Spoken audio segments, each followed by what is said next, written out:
দালালের মাধ্যমে অবৈধভাবে ভারতে প্রবেশের অভিযোগে রেল পুলিশের হাতে গ্রেপ্তার হলেন 3 বাংলাদেশি মহিলা। সোমবার গৌহাটি বেঙ্গালুরু এক্সপ্রেস ট্রেন থেকে তাদের আটক করে রেল পুলিশ। ধৃতদের বাড়ি বাংলাদেশের ময়মনসিংহ ডিস্ট্রিক্ট বলে জানা গিয়েছে। এদিন ট্রেনে টহলদারির সময় সন্দেহজনক গতিবিধি লক্ষ্য করে তাদের জিজ্ঞাসাবাদ শুরু করেন দায়িত্বপ্রাপ্ত রেল পুলিশ কর্মীরা। জেরায় 3 মহিলা দাবি করেন কাজের সন্ধানে তারা সিলেট সীমান্ত পেরিয়ে ভারতে প্রবেশ করেছেন এবং বেঙ্গালুরুতে কাজের উদ্দেশ্যে যাচ্ছিলেন।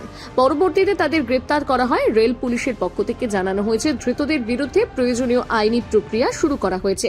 এ বিষয়ে মালদা জিআরপির আইসি প্রশান্ত রায় জানান, কালকে আরপিএফ এসকর্ট যেটা এসএমবিটি বেঙ্গালুরু ট্রেন এনজিপি থেকে মালদা ট্রেন যে ট্রেনটা আসছিল ওই ট্রেনে আরপিএফ যে এসকর্ট পার্টি আছে ওরা জেনারেল কম্পার্টমেন্ট 3টা মহিলাকে ধরে ফেলেছে আর কি। তাদেরকে জিজ্ঞাসাবাদ করার সময় ওরা বুঝতে পারছে যে ওদের বাড়ি হচ্ছে বাংলাদেশ। তো ওরা যাচ্ছিল গুয়াহাটি স্টেশন থেকে ট্রেন ধরে ওরা বেঙ্গালুরু যাচ্ছিল, বেঙ্গালুরে ওরা কাজের জন্য যাচ্ছিল। এদেরকে জিজ্ঞাসাবাদ করে কিছু জানতে পেরেছেন স্যার? ওরা বলছে যে ওরা আসাম বাংলাদেশের বর্ডার পার হয়ে চলে আসছে। এদের বাংলাদেশে কোথায় বাড়ি বাকি?